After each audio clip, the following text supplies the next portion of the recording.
Xi artifact underscore ID equals 655554F4F7 artifact underscore version info ID equals 7C3 abcus 73 BB 6 and 9779447657556 BD. Title equals YouTube voiceover script at MD. Content type equals text/markdown. You ever have one of those moments where a tiny, seemingly meaningless choice changes your whole life? That's what happened to Ellie Harper, a 26-year-old waitress scraping by in a greasy spoon diner called the Rusty Spoon, tucked in the forgotten corner of Ashwood City. She was drowning bills piling up, dreams buried deep, and a heart heavier than the coffee pots she carried day in and day out. Ellie wasn't always like this. She was halfway through an architecture degree, sketching buildings that could touch the sky, when life threw her a curveball. Her dad, Tom, a dreamer of an architect who never quite made it, passed away from a heart attack, leaving her with nothing but memories and his old Parker fountain pen black, worn smooth, with a tiny engraving that read, "To Ellie, shape the world." That pen was her lifeline, the one thing tying her to the life she'd meant to live. But then her mom, Grace, got sick ALS, the kind of diagnosis that steals everything. The medical bills were a tidal wave, swallowing Ellie's savings, her student loans, her future. She dropped out, packed away her drafting tools, and started slinging hash at the Rusty Spoon, scribbling burger orders with her dad's pen, every stroke feeling like a betrayal of who she used to be. The diner smelled like burnt toast, old fryer oil, and desperation. Ellie moved through her shifts like a ghost, her hazel eyes dull, her smile a reflex that never reached her heart. One slow Tuesday afternoon, the bell above the door jingled, and in walked a guy who looked like he owned half the city. Gray suit, sharp jaw, eyes like a hawk. James Carver, though Ellie didn't know his name then. He slid into a booth, slapped a fancy briefcase on the table, and barked, "Coffee, black, and make it quick." No please, no eye contact, just a man who acted like the world spun on his schedule. Ellie nodded, poured his coffee, and set down a turkey sandwich in record time. He barely noticed, too busy scowling at a stack of papers. When it came time to pay, he patted his pockets, his face twisting in annoyance. "I need a pen," he snapped, like Ellie was personally responsible for his forgetfulness. She could have grabbed one of the cheap plastic Bics from the counter, the kind that smear ink and die mid-sentence, but her station was out. Without thinking, she pulled her dad's pen from her apron and handed it over. James took it, gave it a quick glance, his eyes catching the weight of it, the craftsmanship, and scribbled his signature on the receipt. Then his phone buzzed, and he was gone, swept up in a heated call about permits and deadlines, the pen disappearing into his briefcase as he stormed out. Ellie stared at the empty booth, the $2 tip on a $15 tab mocking her. Her dad's pen, her last piece of him, was gone, carried off by a man who wouldn't even remember her name. She felt like she'd lost her anchor, like the last thread of her old self had snapped. Weeks dragged on, each shift a blur of clinking plates and forced smiles. Ellie's mom had a rough patch, and the care facility started leaving voicemails about unpaid bills. Ellie switched to a scratched-up Bic, every scratch of it on the order pad a reminder of what she'd lost. Meanwhile, across town in a glass tower that screamed money, James Carver was fighting a different battle. He was the head of Carver Enterprises, and his pet project, the Willow Grove Community Hub, was meant to be his legacy, a sprawling center with a library, a job training program, and a clinic, all for a neighborhood the city had left behind. But the architect he'd hired bailed for a flashier gig, leaving James with a pile of soulless proposals from big-name firms. They were all glass and steel, cold and generic, like they were designed to impress investors, not people. His deputy, Victor Lane, a slick guy with a smile like a used car salesman, kept pushing for a hotshot architect named Julian Holt. "Holt's a name, James," Victor would say, his voice smooth as oil. "He's a brand. Donors eat that up." But James hated Holt's designs. They were all flash, no heart. One day, signing contracts in his office, James pulled out a pen. He didn't recognize Ellie's dad's pen. He turned it over, saw the engraving, "To Ellie, shape the world," and something clicked. He remembered the diner, the quiet waitress with the sad eyes, and the napkin she'd been doodling on while he waited for his sandwich.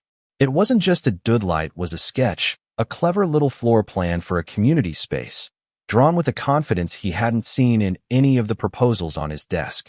On a whim, he called his assistant, Nora, and said, "Find me a number for an Ellie Harper, works at the Rusty Spoon, and clear my morning tomorrow." Back at the diner, Ellie was scrubbing tables when the phone rang. Her boss, a grizzly bear of a guy named Hank, yelled, "Ellie, get the damn phone." She picked it up, expecting a takeout order, but instead got Nora's crisp voice. "Miss Harper, James Carver of Carver Enterprises would like to meet you tomorrow at 10 a.m. He has something of yours to return." Ellie's heart skipped. The pen? Why would a guy like that summon her to a skyscraper just to return a pen? Was he suing her? Did he think she'd poisoned his sandwich?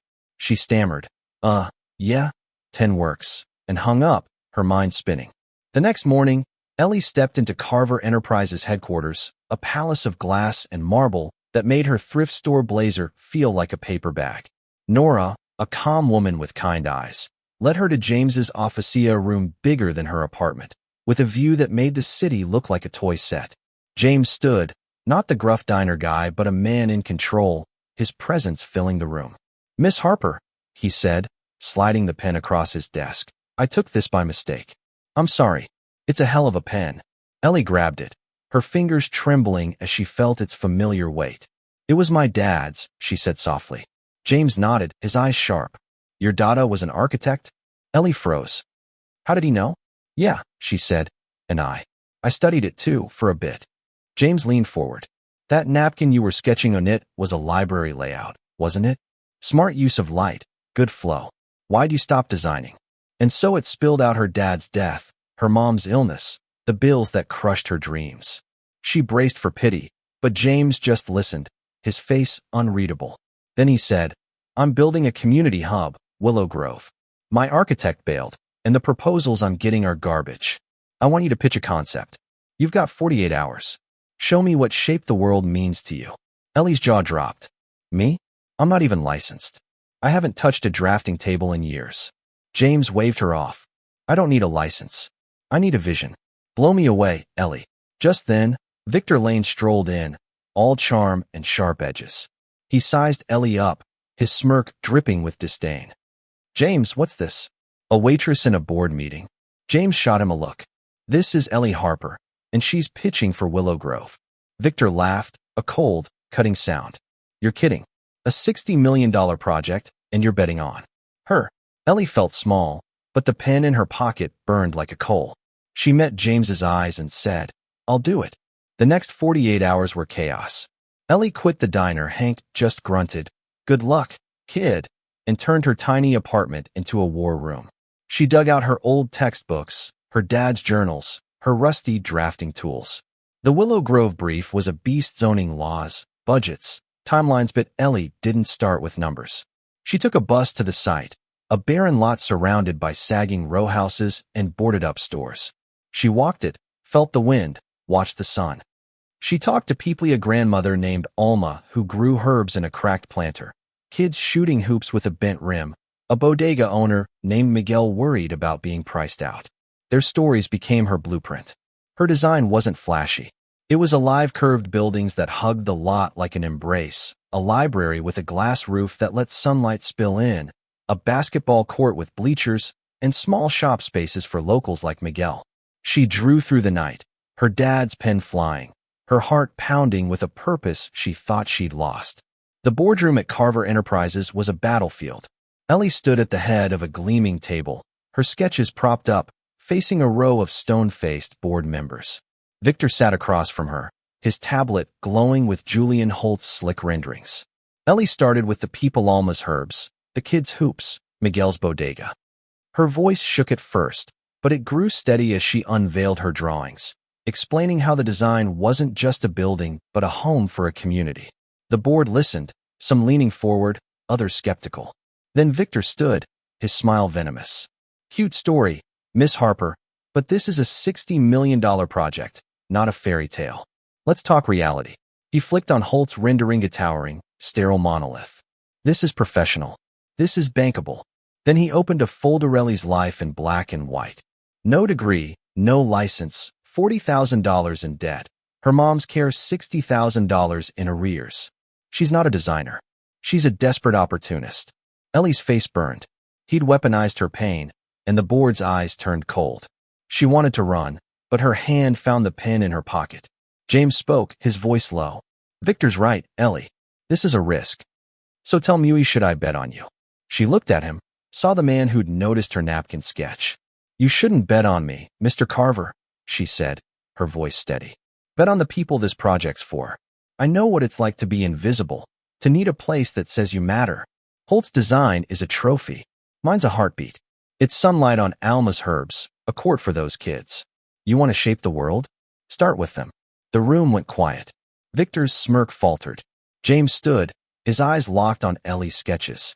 Victor, you've shown me what this project shouldn't be a transaction. Ellie, you've shown me a fire. We're going with your design. The aftermath was a whirlwind. Ellie's contract gave her $1 million to start a firm, Harper Designs. She paid her mom's bills, moved her to a better room, and watched her mom's face soften with relief. She hired a young architect, Sam Ruiz, whose passion matched hers, and they set up shop in a scrappy loft. Victor? James's audit uncovered his kickbacks, and he was gone, replaced by Nora, who'd earned it. 6 months later, Ellie stood on the Willow Grove site, watching her sketches become real concrete pouring, beams rising. James visited, handed her a set of new drafting pens. A builder needs tools, he said. Ellie smiled, patting her dad's pen in her pocket. Got my lucky charm right here. But it wasn't all smooth. A city inspector, Carl Grayson, threw a wrench in the works, demanding the library's open atrium be boxed in for fire coats, an old rule that would kill the design's soul. Ellie fought back, rallying the community. Alma, the kids, Miguel, they showed up, speaking of sunlight and connection. A local reporter turned it into a story, the People's Hub versus City Hall. James, humbled, backed her fully. With a petition and public pressure, they won the variance.